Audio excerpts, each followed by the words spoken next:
I really feel like I've been more balanced than ever in my life, more time off, following things that are fun for me, and yet the business is also growing faster than ever. So Ron and I have lived both versions and now feel like we're living what we call the sustainable edge, where balance leads to growth and growth leads to balance. That's Scott Ford, co-author of The Sustainable Edge, 15 minutes a week to a richer entrepreneurial life. Today on Your Money, Your Wealth, Scott tells Joe and Big Al how he and his co-author Ron Carson achieved faster business growth and a better work-life balance on the Sustainable Edge. Can you avoid state taxes in retirement by getting a P.O. box in a no state tax state? The fellas answer that one, and Big Al lists 10 timeless financial tips and the 4 documents you'll want for a solid estate plan. Now, here are Joe Anderson, CFP, and Big Al Clopine, CPA. Thank you for tuning in. Got a great show lined up. Well, I don't know how great it's going to be, but we'll figure it out as we go. Big Al is running a little bit late, so I'm going to switch it up a little bit and get to the email bag. I found this interesting. I got this email from an individual, and he was talking about a Roth IRA and a Roth IRA conversion. And he goes, how does the 5-year holding rule of Roth assets apply to real estate gains? So here's the question. He goes, if a Roth account is over 5 years old and a real estate asset is transferred into the existing Roth IRA with the appropriate taxes paid upon transfer, and then in 4 years, the asset is sold for a 20% profit, does this profit need to stay in the Roth for 5 more years in order to be taken out tax-free? Or does the 5-year distribution rule start on the date of the initial transfer? So let's talk about a few different things, because here's a whole bag full of goodies there. Roth IRAs, first of all, is an after-tax contribution. All earnings will grow tax-free if it's a qualified distribution. And what that means is this. First of all, if it is a contribution, it's first in, first out, FIFO tax treatment. So you can take the dollars out at any point. There is no taxes due. So if I put $5,000 in today, 2 years down the road, I need to take those $5,000 out. No problem. No matter what age you are. Right? There's no 59.5 rule when it comes to Roth IRA contributions. The earnings, however, need to season inside the Roth IRA for 5 years or until you turn 59.5. So let's say I'm 40 years old, I put $5,000 in, it grows to $10,000, and now I'm 45.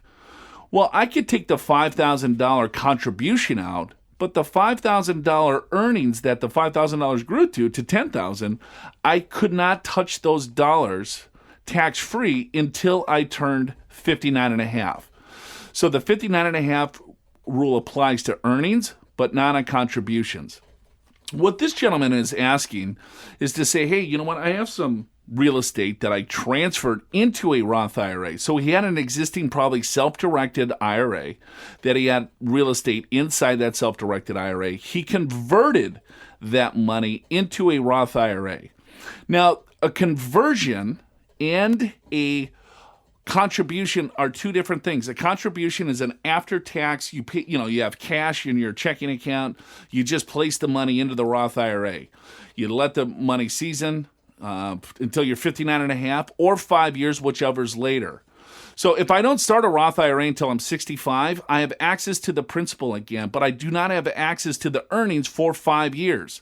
So in that example, if I'm 65 years old, I make a contribution, I have access total to the contributions, but do not have access to the earnings until 5 years later if I've never established a Roth IRA before. A conversion has a 5-year clock with every conversion that you do. So if you do a Roth IRA conversion, you've never established a Roth before, you're under 59.5, right? Well, you can't have access to any of those dollars for 5 years. And each conversion has its own 5-year clock. Now, if you already have a Roth IRA that you've established 5 years ago, then you convert dollars into that Roth IRA. Now, if you're under 59.5, Then you have the 5-year clock on the conversion, even though you've already had one established, because a conversion, if you're under 59 and a half, has different rules. The reason for that is they do not want you to bypass the 10% penalty. Because here's what happened before when they first established Roth IRAs, is that people would do a Roth IRA conversion, right? I'm 40 years old, I do a Roth IRA conversion of $50,000. I do not have to pay a 10% penalty, but I do have to pay the tax on that $50,000 conversion. And then the next year, I just take the $50,000 out. There's no 10% penalty, right? So they said, no, we can't do that. That's a bypass of the 10% penalty. So each conversion now has its own 5-year clock.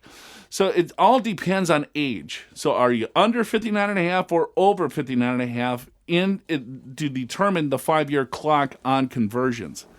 So I'm just going to assume that this gentleman is over 59 and a half. He's already had a Roth IRA established, he said, for 5 years. He converted some real estate inside the existing Roth IRA. And then 4 years later, the real estate transaction grew 20%. Does he have to wait another 5 years to take that 20% gain out or sell the property and get the gain out? The answer is no. The 5-year clock starts with the first dollar that hits your first Roth IRA. And as long as you're over 59 and a half, and it's been 5 years since you started the Roth IRA, then you're good to go. So there's a lot of confusion, and I probably confused the heck out of most of you, but just know that when you are doing Roth IRA conversions, you have a 5-year clock, a wait list, if you will, if you're under 59 and a half for each conversion. And just think of it this way, is that they're trying to avoid people escaping the 10% penalty. On a contribution, the 5-year clock starts again with the first dollar that hits any first Roth IRA, but you can't take any of the earnings out until you're over 59 and a half, but you have full access to the contributions at any time. Remember, Joe and Big Al are always willing to answer your money questions. Email info@purefinancial.com, or you can send your questions directly to joe.anderson@purefinancial.com or alan.clopine@purefinancial.com. Hey, Southern California, are you on a smooth, well-paved road to retirement, armed with a good roadmap and clear directions? Join one of our certified financial planners for a free lunch and learn in San Diego or Orange County and learn how to pave your road to retirement. Visit purefinancial.com/lunch to register for one of these free events, lunch included. Learn about investing for your future, generating retirement income, retirement plan distributions, and how to minimize your income taxes. Get on a good road to retirement. Visit purefinancial.com/lunch to register for a free lunch and learn in San Diego, Brea, or Irvine. That's purefinancial.com/lunch. Hey, welcome back to the show. The show's called Your Money or Wealth. Joe Anderson, Alan Clopine hanging out today. Alan, it's that time again. Yes, it is. And we have Scott Ford on today. Yeah, the Sustainable Edge. Yes. And he's going to tell us how to be better entrepreneurs. I hope so. Yeah, because I'm awful. We need help. No, seriously. Because we had Scott on, but we called him early. We apologize for being late. This show's just awful. So, Scott, nothing's going right. Thank you for being patient with us, a couple of knuckleheads here. No worries. I think I might fit right in. So we're all good. Scott, you wrote this book, The Sustainable Edge, and you wrote that with Mr. Ron Carson. I know Ron. Ron's a great guy, and I'm glad that we were able to get you on. Yeah, thanks. I did. Yeah, Ron's a partner of mine, known Ron since 2001.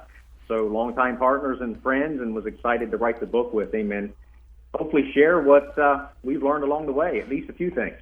Yeah, well, tell us what's the genesis behind the book, and what made you write it, and what are some of the things that our listeners can kind of take from it?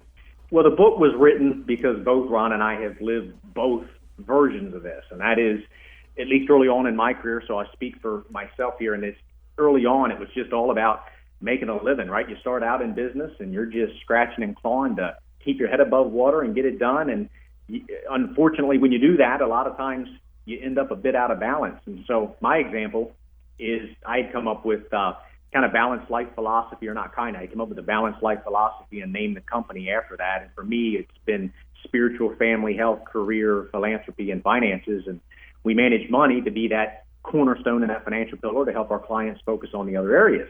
That said, if you were to look at my calendar in the early years, yeah, I was kidding myself. Though they were valuable to me, they really weren't my priorities, because at the end of the day, what's on your calendar are your priorities. And my calendar was pretty much work. I flipped that, and kids were young, and I was working more towards 30 hours. And I was dropping them off to school, was the one picking them up, didn't miss any of their games and activities, and I'm proud of that. However, business would slow down a bit on growth. And so since then, I would call it about since 2009, I really feel like I've been more balanced than ever in my life, more time off, following things that are fun for me, and yet the business is also growing faster than ever. So Ron and I have lived both versions and now feel like we're living what we call the sustainable edge, where balance leads to growth and growth leads to balance, and we wanted to share that. How the heck do you do that? Because I've been working 80 hours a week for the last 10 years. Joe is the earlier version of you, Scott. Well, let's say there's hope. So this is my little private session. Yeah, I'll just be quiet and you get a little counseling. Because, all right, I think this is where maybe small business owners have a problem is giving things up and trying to delegate certain activities where you can do them better, or you might be a little bit nervous that the quality of what your company's doing might go down. So, I mean, I know those are my fears. Yes, that's not unusual. Certainly, I had those as well. I think we all do. So I'll take a stab at it, and then we can continue the dialogue. And I'll send you a bill for this, by the way. Yeah, that's all right. That's fine. Yeah, any amount you want, Scott. Yeah, Big Al's paying for it. My partner needs help, but then you can counsel me. I could use some help too. No worries. I think I have time. So let's give it a shot. So basically, here's one of the things that's worked for me. So I mentioned my areas that are most important to me. So taking time to get clear on those areas certainly is the starting point. So we actually put together a one-page document called the IQ Grower. So in our case, the IQ stands for Implementation Quotient. And you can get it on our website, and it's a free download PDF. You can get to it, both of you and your listeners. And it really starts with, what are your values? We start with 6. It doesn't have to be 6, and I've already shared what mine are. But then that flows down to, what are the lifetime goals in those core areas of life that are most important to you? And then this quarter, what's out of balance? Because we talk about balance in life. You're never completely in balance. It's just recognizing where you're out of balance. And that's what this tool is designed to do, so you can spend some time focusing on that. So for me, I mentioned the 6 pillars. Well, one of the things I'm focusing on this quarter is health. And I don't feel unhealthy per se, but I just haven't focused on it as far as doctor visits. So I went with my wife, and we did a full, in-depth blood draw and sent it off to have all kinds of tests run just for data. And that's how I do it. And then the left side of that form, once we determine what's the most important area we need to focus on this quarter, we then get it on our calendar. And so we start looking at, what's our day look like? So let me give you an example. One of the things on the left side of the form we'll share is what Ron and I call the 6 most important. What are the 6 most important things I need to get done tomorrow? And that's been really valuable because it helps us prioritize. But don't miss my comment earlier. I'm starting with what I value most, right? My 6 things. So when I'm pulling my 6 most each day, I'm looking at my 6 most valuable things. That helps me integrate my day with family, with some spiritual things, with some health. It's not every day, but it keeps the week really balanced out and in check. So hopefully that form will be helpful. That would be a good starting point, would be that IQ Grower process one-pager. Right. So you start with with your values, and then you kind of think about what are the most important things to get done that day. And that's probably a really good way to say that, because what tends to happen, I mean, you may intuitively know what those things are, but then life gets in the way. You get distracted, and you get to the end of the day and you realize, gosh, I only worked on one of them. So it sounds like if you take the time to kind of schedule this out and actually make sure you get those things done, then that's going to help you towards productivity and getting towards your core values, I think is what I heard. 100%. You nailed it. That's it. And what's important, I think what I like about the one pager, just looking at all the other versions of things that are out there, is where we live with technology in the day and age we live in, things change so much. So just getting real clear on what you value most, as you said, core values, spot on. Then, as Jim Collins would say, your BHAG, right? Your big, hairy, audacious goal in those 6 areas. So you're looking for the future, 25 years out, 20 years out, but a long time out. Where do you want to be in these areas? And then let's just break it down, looking at quarterly where we need to focus, and tomorrow, what are the 6 things that I can do towards that? Because the middle changes so much, right? So that's what makes sense to me, and that's what has been working so well. And then how, of course, now that you're going to be doing things, some of the 6 things are going to be things that are not related to your business. How does that ultimately circle back and help your business grow, or does it just grow at a slower pace, or what's been your experience? Not at all, which is really what the book's about.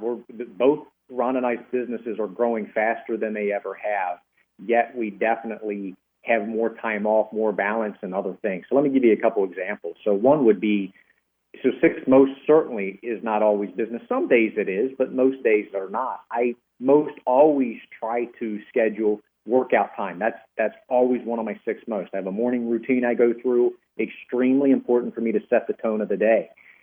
One of the things that I think entrepreneurs and CEOs that we struggle with, so if I had one takeaway I wanted to give to CEOs and entrepreneurs, it's space and margin. And we got to schedule that in our day, whether it's a walk in the woods, whether it's a walk wherever you're at your work. If you meditate, some form of space and margin where we can let our subconscious go to work, because really, what's the job of companies? To me, the job of companies, everyone will say make a profit. Really, the job of companies today, I think, is to make clients' lives easier. Well, then what's the job of the CEO? I think our job is to make our team's life easier.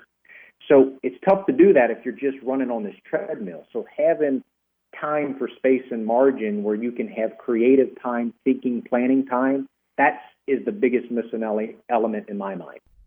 I think a lot of entrepreneurs that I've read about that have been successful, they get up early in the morning and they have these routines. Is that something you would recommend as well? It is. That's exactly what I do. And I guess early is relative. I think Ron's early is 3:30. Mine's not so much, but typically 5:30 to 6. So that's early for me, and I just pretty much automatically wake up at that time anyway, and I start my morning routine. It just sets the day. It gives me. I've already the night before written down my 6 most important, so I've slept on that. And then part of my morning routine is really, I have a meditation practice, I have a workout practice, and I visualize what my day is going to look like. And really, the 6 is not key to me. Some days it's 3. In fact, a lot of days it's 3 most important, and sometimes it's only 2. That doesn't really matter. I think what matters is priority and really going to work and spending some time on really what is the most important thing to accomplish. And you know what? There's actually research done on that. There's another book that was written not that long ago on this very subject, talking about Darwin and some other creatives, how they were looked at as slackers, yet because they took naps and they may only have worked 4 hours a day, but that 4 hours was really deliberate practice in their craft. And then they had a lot of rejuvenation time where it helped with their thinking and their planning, and it helped with their really recharging their batteries. Right. So I guess that's where it comes to the balance. If you're balanced in other areas of your life, it makes your work time that much more productive and focused. And I guess that's where the growth comes from. Yes, 100% it does. And again, it seems counterintuitive, right?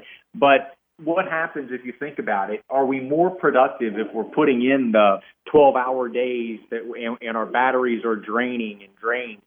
I would argue no, right? You would be more productive with the focus time of, let's say, 4 hours or 3 hours and taking some time off and recharging your batteries than you are. There's a law of diminishing returns would be what I'm trying to say. Yeah, and I would suspect these concepts, it's not just for entrepreneurs and CEOs. This could be applied to virtually anybody. Agreed, 100%. I am an entrepreneur and business owner, so feel born to serve them, but you're exactly right. This concept will work for anybody.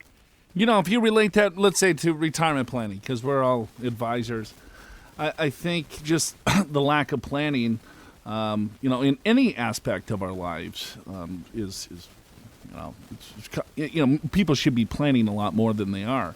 But people plan their vacations more than their retirement. Sure, yeah. But I mean, if they would just write it down to say, "Hey, I would like to retire," just writing things down and then holding yourself accountable to that. Because once you write it down, then you're more apt to probably act upon that goal, whatever it is.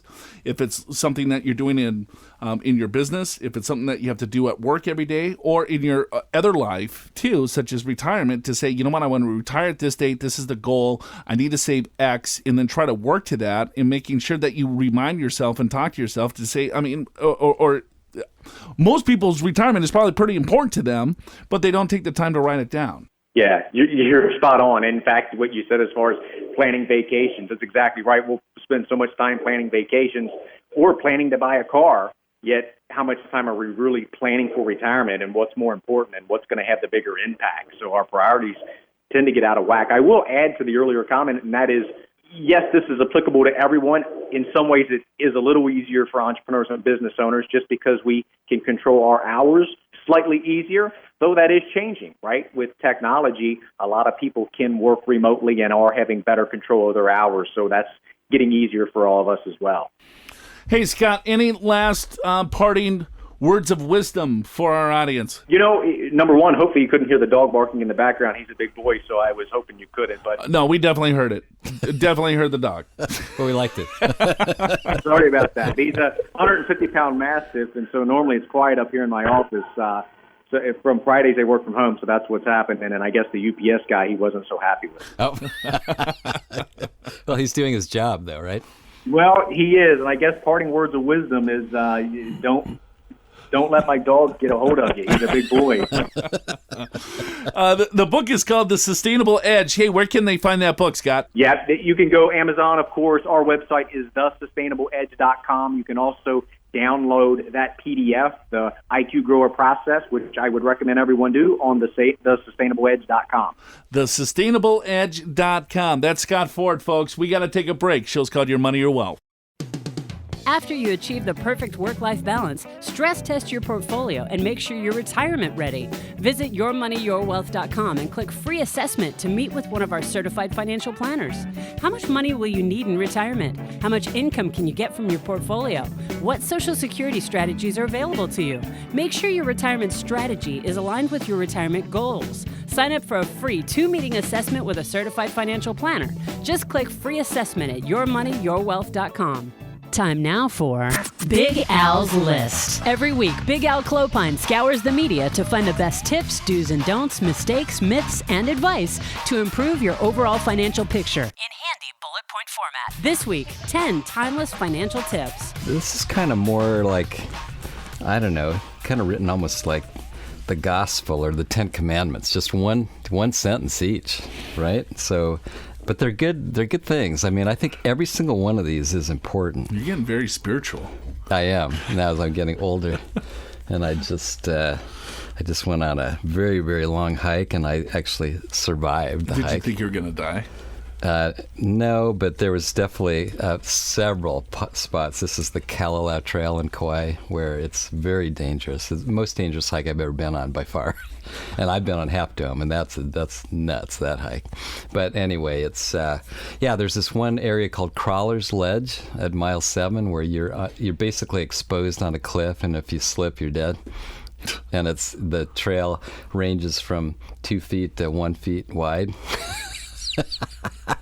You're holding on to the rock with one hand, trying to get a handhold. You got your hiking pole on there, trying to get some foundation. So as you take the next step, your center of gravity, you go low, and anyway. But we made it through. My son Ryan and I.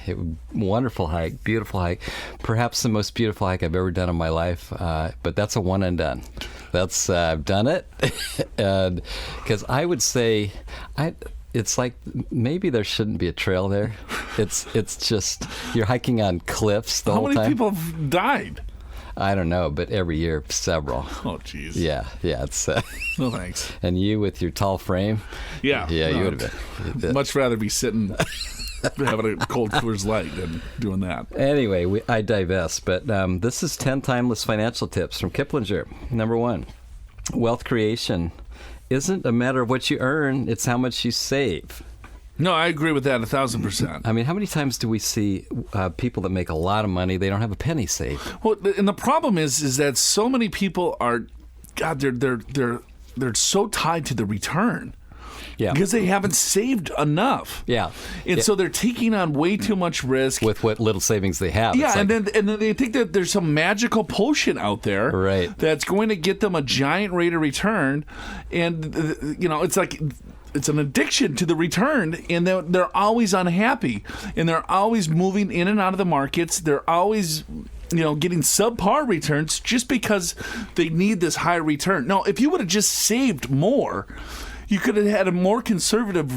You would have 10 times more wealth. Yeah, it's true, and we know that from all kinds of analysis that it's a good goal to shoot for is at least save 10% of your earnings. Really, 15% is probably a better number.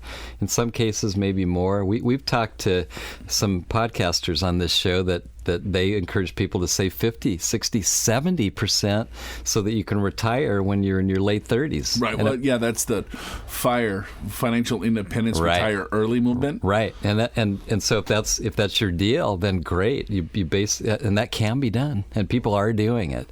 But for the rest of us, right. 10% is kind of a minimum, but 15% really should be the goal, I would say. Yeah. So what that means is if you make $100,000, 15% of that is $15,000. So live off of $85,000 and save 15, right? Simple as that. Right. Easy to say, hard to do sometimes. Yes, right? Yeah. Number 2 is your biggest barrier to becoming rich is living like you're rich before you are. Well, isn't that fake it till you make it? Right. Well, isn't that the secret? Keeping up with the Joneses, and you gotta think I'm rich, believe I'm rich, and then you will be rich. Isn't that how it works? Well, there's some truth to getting your mind in order, but no, this is talking about if you're spending like you're wealthy before you're wealthy, you're spending more than you're making, and I mean, and a lot of times you go to particularly neighborhoods of young professionals. Or maybe middle-aged professionals, for that matter, and they're living this lavish lifestyle, and you're living next door to them going, gosh, I don't know how they can afford these cars and these vacations, and they go to... Because they're broke. Because they're borrowing, and they're about ready... they're one paycheck away from total disaster. The market takes a downturn, or they get fired, or whatever. Something happens, and yeah, this is related to the first one, right? Which is it's not what you earn, it's what you save, and alongside with that is live under your earnings. Your lifestyle should be less than your earnings, not more, not greater than. I'm okay faking it till you make it, but not when it comes to material goods. Got it. Third is pay yourself first. Have retirement and other savings deducted from your paycheck. If there isn't enough money left over for your bills, cut your spending. Simple as that, right? Yeah, and I think you got to add to that too, is how much are you paying yourself first? I mean, I guess I could pay myself a couple of bucks first, right? But then that goes back to your first statement, right. Is that you have to figure out, let's say you're in your 50s and you want to retire in the next 15 years. You need to figure out, all right, well, what is my lifestyle today? Do I want to maintain that lifestyle? What is going to be, my fixed income sources of Social Security and pension income or whatever? And then what else do I need on top of that to provide my lifestyle? And work that number backwards to figure out exactly how much you should be saving today. Right. And then save that first, then spend everything else. Yeah, and how many... Instead of saying, well, I'm paying myself first, Al. I'm saving, $3,000 a year. Right. Right? Yeah. May not cut it. It's not going to cut it. No, you have to do a little bit more than paying yourself first. How much do you need to be paying yourself? Yeah, I mean, how many times you teach a lot of classes around San Diego and Southern California, and you'll ask people. I mean, a lot of people have a sense that when they retire, they might need to spend a little bit less because they haven't saved enough, and so a little back of the envelope calculation. You take Social Security, maybe you got pension income, maybe not, maybe you got some savings, and you do a little analysis, and you go, well, okay, I'll be okay if I spend 70% of what I'm normally spending right now. I can certainly do that in retirement. Right. I can cut my spending by 30%. Sure. Right? So then then you ask the question is well, what if you got a 30% reduction in your pay right now? Oh, there's no way I could ever manage that. Or could you save 30% of your income? Not a chance. Right. But in retirement, you're going to live off of 70%. Right? Yeah. Well, no. It's the same math. It's the same math. And, some of you might be thinking, well, my mortgage is going to be paid. No, I'm not talking about that. I'm talking about living expenses only. Living expenses only. Right? So, yeah, you might have a mortgage payment. You might have this and that, whatever. But your living expenses are X. And it's like, all right, well, here. Can you save 30% of that? Not a chance. Right. But you're going to live off of 70% of it in the future? What? Yeah. I mean, the math doesn't jive. Right. Yeah. Number 4 is no one ever got into trouble by borrowing too little. I like that. Right? And no one ever got into trouble by saving too much. That's right. That's the corollary to that one. Okay, here's one. Number 5, conspicuous consumption will make you inconspicuously poor. So if you want to know what conspicuous consumption is. Yeah, please. It's expenditure on or consumption of luxuries on a lavish scale in attempt to enhance one's prestige. Right? That's almost the same as number 2. It basically is if you're spending to try to increase your status, if you will.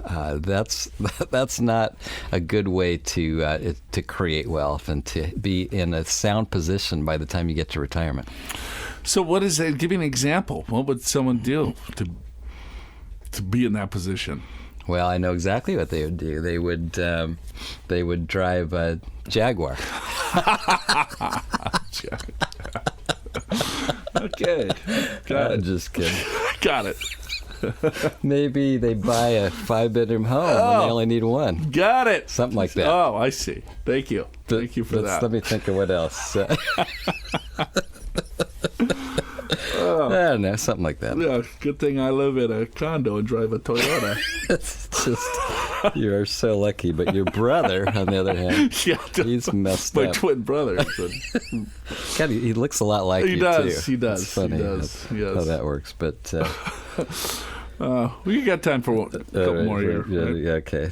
Number 6 is the key to the stock market success isn't your timing of the market, it's your time in the market. The longer, the better. Agree or disagree? Yeah, that's investing 101. Yeah, right. It's. I guess it's that need for that return and that holy grail investment that people are looking for because they haven't saved enough, and so they're looking for to get the best return or highest return possible with very little risk.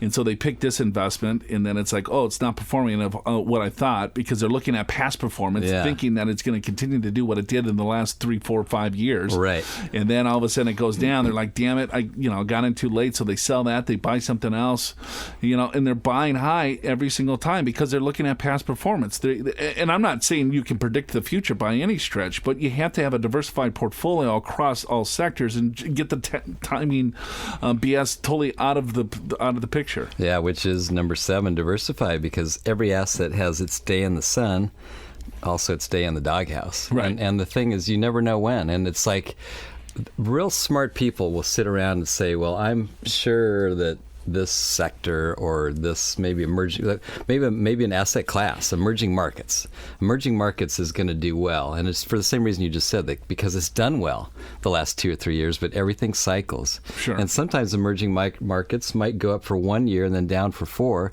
Sometimes it may go up for 4 years, and it's like, well, which one is it? And you don't know until it actually happens. Right. Hindsight's 20/20, but when you're looking forward, it's virtually impossible. Right, and I think that's why how we look at the world of the markets and investing is we act after it happens, in a sense, and that's rebalancing. Right, if you're trying to predict what's going to happen tomorrow, versus being very proactive on what happened yesterday, those are two different things. Because as certain asset classes go up, you want to make sure that you keep them in balance because eventually they'll potentially go down. And so you don't want to be overweighted in a particular hot sector, even though it's counterintuitive of what most people do with their money or what they think about what they should be doing with their money, right? Because you're selling your winners and you're buying your losers. But that keeps you diversified. That keeps your risk parameters in check versus the opposite of saying, hey, this has done well. I believe it's going to continue to do well, or this asset class has not performed, so I'm going to believe that it's going to continue not to perform. So why would I want to put my money there? I get it with everything else in life. That's a good way of looking at things, right? If you got a buddy that that you're counting on to, for a ride and he doesn't show, right? You can anticipate he's probably going to do it again, right?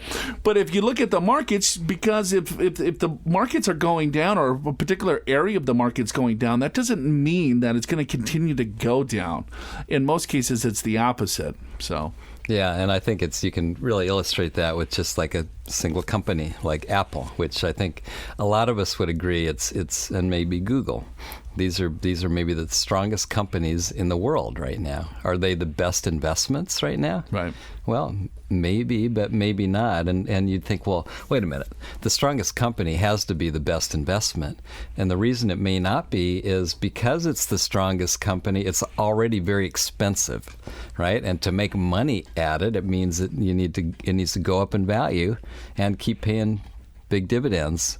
Well, neither Apple or Google pay very gigantic dividends, so you're counting on capital appreciation. If the stock is already expensive when you got into it, you're banking on some great things to happen in addition to that, which may or may not happen. And you see the same thing with people that they say, well, I'm going to invest in Germany this year or Austria or whatever, and it's like certain countries have stronger companies than others, but they're already priced higher. Right. So in a lot of cases, if you end up looking at companies in countries, some of the worst countries outperform because they're cheap. Right.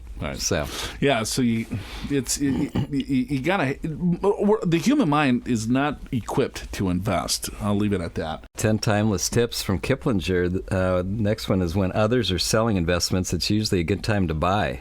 The foundations of great fortunes are laid in bear markets, not bull markets. Isn't that the truth? But we're freaked out. We can't. We're paralyzed. There's no way, right? It's like 2008. Forget about it. I'm not going to invest, right? It's scary times. I'm going to wait till the market goes up. That's when I want to get in. Yeah, right. Yeah. How about this one, Joe? See if you agree with this. Money cannot buy happiness, but it can make unhappiness easier to bear.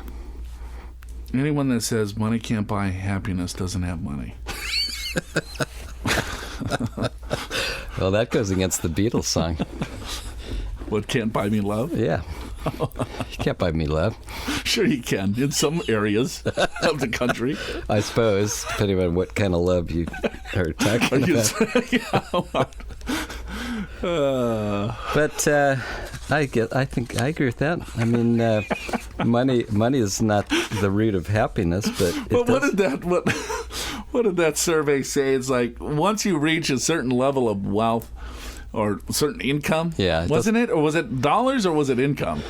I don't remember, but the conclusion was that it doesn't really matter. I mean, it was like it plateaued. It plateaued. You're happy. I think it was 70. It was 75,000. I remember now. 70 on average. Right. Once you hit $75,000 of income, you're not any happier if you make 150. That's what it said. But if you make less than 75, you're kind of miserable because you can't even afford rent and food, I guess. Anyway, that's what it said. I'm oversimplifying since I don't have it with me. But I think, Joe, let's get philosophical. If you have money, it just helps you with some of the issues of life. It can help pay the bills. Yeah. All right, well, move on. This is the last one. All right. Number 10. Thank God. Sharing the wealth with others is more fun than spending it on yourself. Agree or disagree? I don't know. I got a Jaguar and a 5-bedroom house, and it's just me. So you haven't tried the other one yet? No, I'm kidding. No, I believe in that statement. I believe in that statement a lot. Yeah. I think giving is a lot of people should try it. See how it feels. See how it feels. But then they're getting rid of their money, and then they're not going to be happy. Right. No, generosity. You and I know this very, very well with a lot of our clients.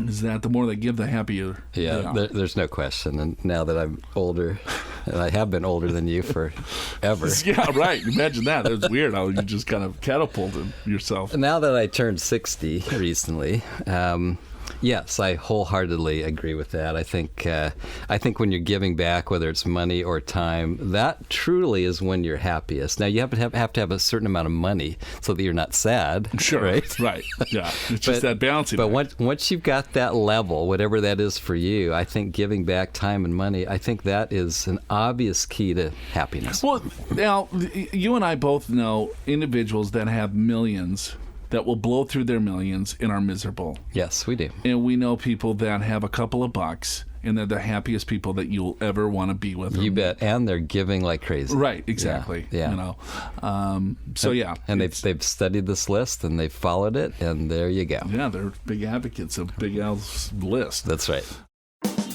For even more useful information, visit yourmoneyyourwealth.com to access white papers, articles, webinars, and over 400 video clips on tax planning, investing, retirement planning, Social Security, estate planning, small business strategies, and much more. It's a veritable treasure trove of information just waiting for you at yourmoneyyourwealth.com. If you need more help, you can always email us at info@purefinancial.com or just pick up the phone and give us a call, 888-99-GOALS. That's 888-994-6257. I got something I want to talk about, Joe. I think this is important for some of our listeners, and that's state taxes. Because we live in California, which is one of the highest tax rates in the nation, and honestly, many of us that live here want to stay here through retirement, probably the majority, but not all. And there are legitimate reasons to move to other states. I mean, typically it's because you enjoy, like maybe you enjoy the Pacific Northwest, so you want to move to Washington, or maybe you like the tropical places like Hawaii or Florida, but sure, there's taxes to be considered. And I think, in my view, this isn't the main reason you would move, but it's good to know what different tax rates. Yeah, but here's the deal. Most people say they move for tax reasons and they don't. Right. Well, true. That's, and I'll get into that too. Okay. But I think I want to start with the basics first of all, which California, the highest tax rate is 13.3%. That's when you make over $1 million of income. So not all of us are in that bracket, but that's the highest bracket. Arizona, our neighbor to the east. California is higher than New York? It's I don't have New York right here. I think it's either higher. I mean, they're like neck and neck. I'm not sure which is higher. What do you got? A list of the top? I just did Western states. I figured. Oh. Yeah. This isn't a list of. This is news you can use type of stuff. Or not use if I want to move to New you York. may not be interested, but our listeners are riveted. Yes, they are. They're like, Anderson, shut up. Arizona is 4.5%, 4.54%. That's the highest rate. Oregon, 9.9%. Washington State is 0. There is no state tax. Nevada, 0. There is no state tax. And Hawaii, where I like to go, the highest state tax is 8.25%. But they get their taxes somehow. Well, they do. They do, and that's kind of what I want to get into, because there's actually a bunch of states that don't have any taxes. Arizona being one, Florida another. I mentioned Nevada and Washington. Arizona is 4.5. 4.5. South Dakota is a tax-free state. Texas, Wyoming, to name a few. But like Washington, for example, people move to Washington. There's no state taxes. Pacific Northwest, beautiful weather. Now you have to like gray weather and clouds and all that sort of thing. But what they don't realize is Washington State has very high gas taxes. And you're right. Your comment is right. They got to get their taxes somehow. Texas, we all know what that is. The property taxes are about triple what they are here, so they're getting more of their revenue from property taxes. Property values are they're lower. Yes. Right. I mean, yeah. You buy it average house in Southern California is what? $500,000? Yeah, I think that's you pay 1% on 500 versus 3% of 100. Yeah, you're still doing better. You are right about that. But I think what I wanted to get into, Joe, was where you were going with your comment, which was how many people ask us about, well, I want to stay in California, but what if I just get a P.O. box or a condo in Nevada? Does that count for residency? And the problem with that is you got to establish what's called domicile. So this is basically the place that you intend to remain indefinitely, or whenever you're away, where you come back to. So, because sometimes people live in multiple homes. Maybe they have a California home, a Nevada home, and a Washington home, whatever it may be. So typically it's the state that you will spend at least 183 days there, which is more than half a year. So you could potentially be living in two different states, but it's that state that you're spending the majority of the time is the one that creates domicile. And really, to get the domicile, you kind of have to change everything, like your driver's license, your register of vote, you got your library card, joining churches or clubs, all that. Library card. It's right here in this article. Do you have one? I haven't had a library card since like the long time ago, 80s. Well, you need one. You're missing out on all the great literature. So I'm going to move to Nevada. And it'll be like, damn it! It failed. I failed didn't have a library to get my card. Library card. They're going to tax me to death, the franchise tax board. Taxes, penalties, late payment, interest. It's like, so that's my first stop. That's why I'm telling you the instructions. Anyway, but then there's all this confusion, right? It's like, well, all right, so I'm living in I got two homes, one in California, one in Nevada. So that's the common thing, right? So I'm going to spend 184 days in Nevada and 182 days, whatever, in California. And that theoretically does work. It's just that most people don't really do it. They say they do it, right? Sure. And that's the problem. So, and then you think, well, how would anyone ever know? And, well, first of all, they don't know unless they audit you. But it turns out Nevada and California are in communication with each other on a lot of stuff. And so California Franchise Tax Board in particular is pretty savvy on people that are trying to pretend that they're not California residences by living in another state. And how do they know that? Well, they can see you have property in California, and there's other ways that they can sort of trace that you have California roots. So they audit you, and they'll say, all right, well, show me your 6 months and a day of grocery bills in Nevada, and you've only been there for 4 days. Right. You're kind of stuck, right? Or show me your, I suppose your cable bill would be the same. That wouldn't necessarily matter, but your utility bill.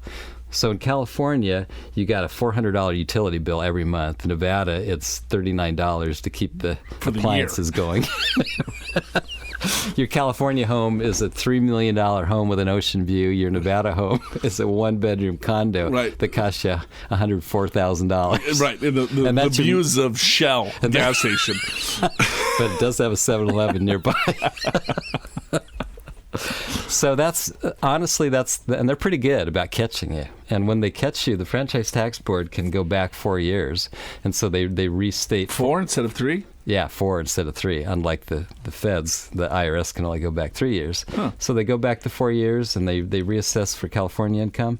They do what's called substantial underpayment penalties, which are like 25% penalties. Then they charge you late payment and interest on top of that. It's not the path that you want to go down. And sometimes some of these internet sites will say, you send $50 a month for your P.O. box, and we'll make it look like you're a Nevada resident. It doesn't work.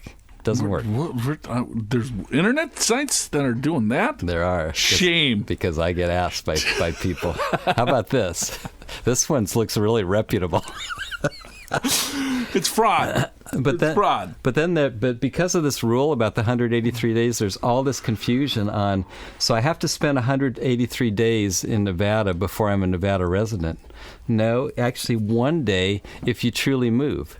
There's a difference between where your domicile is. So if you actually move, you're a Nevada resident from that day on, as long as you do all the stuff correctly and then maintain the 183 days a year after that, right? But if you got 2 homes, then it's a little bit different. And if you haven't reestablished your domicile, then that's where there's a problem. So understand there's 2 different rules. It's if you actually do move to a place, you become a resident of that state immediately. The way you typically prove it is you have a moving bill showing your belongings.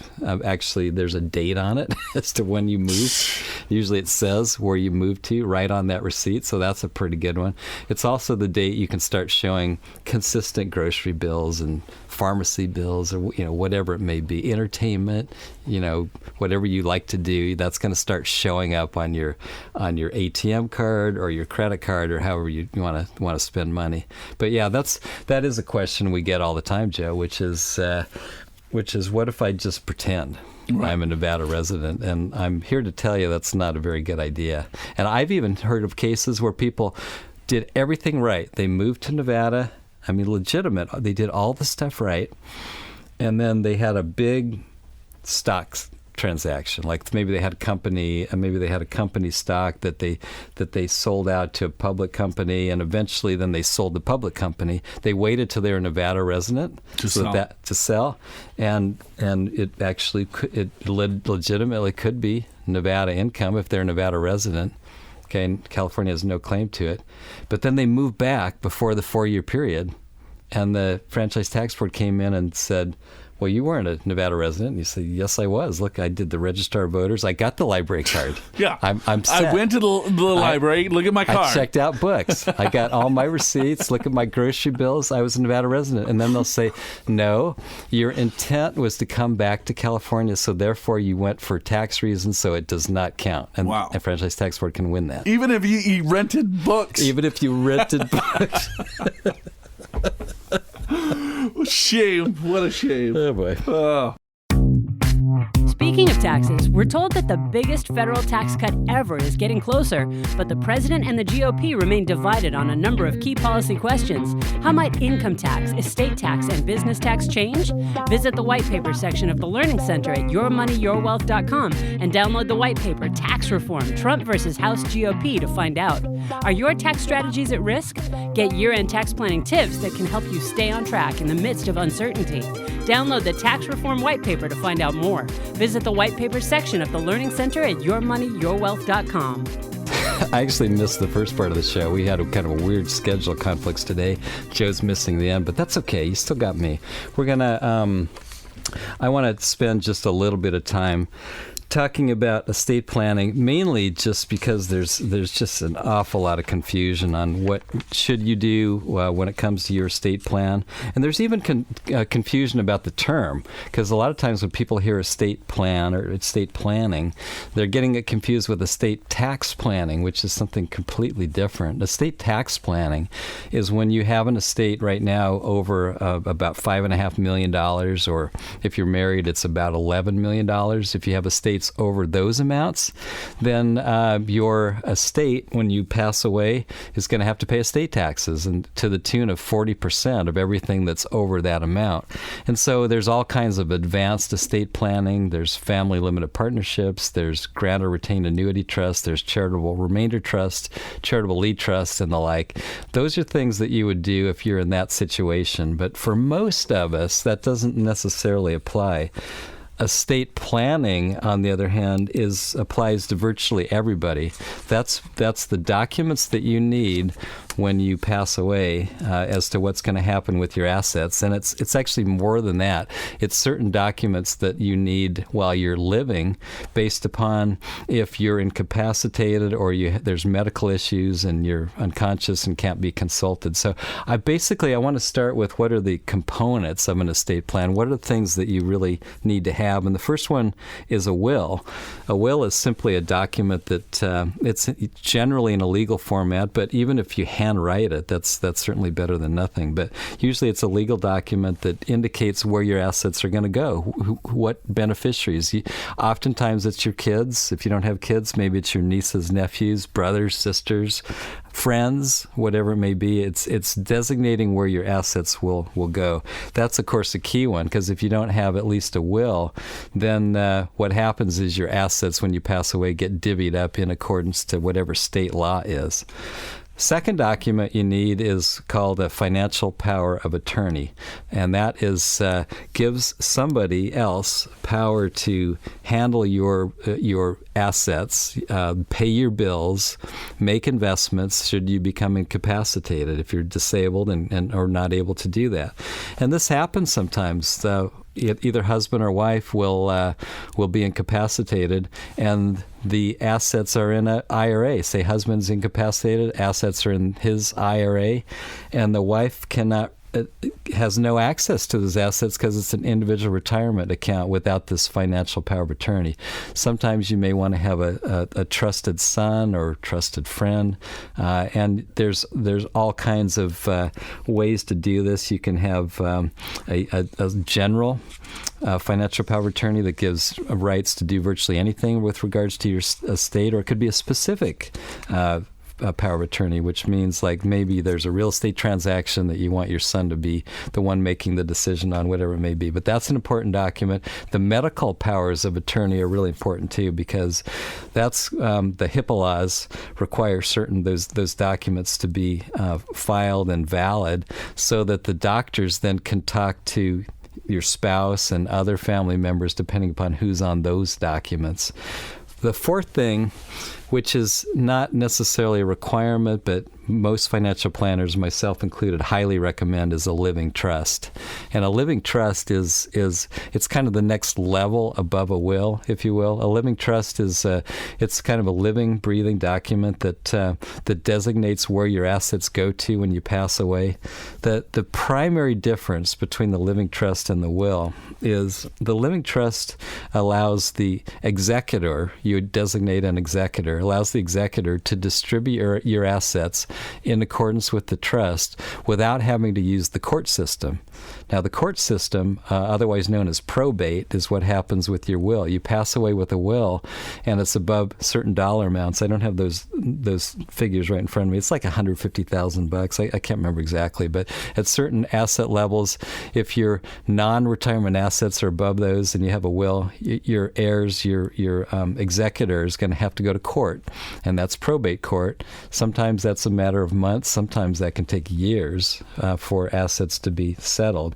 The living trust allows the executor to distribute assets immediately, and the will can do a lot of things. I mean, the living trust can do a lot of things that the will cannot. For example, a will can say, you know what, I want half the assets to go to kid number one and half the assets to go to kid number two, but I don't want that to happen until age 25 or 30 or 40, or maybe half of the assets go to the child at age 30, the other half doesn't happen until 40, and maybe before age 40 those assets can be spent for education and health, but maybe that's it. You specify in the will. You could also specify what charities. You could put various conditions on, and a lot of times when it comes to a will, nowadays a lot of attorneys are recommending, which I think is a great idea, by the way, is you have the living trust becomes a trust that stays around after you pass away. The assets stay in the trust. If you have more than one kid, it becomes two subtrusts, so each kid has their own subtrust.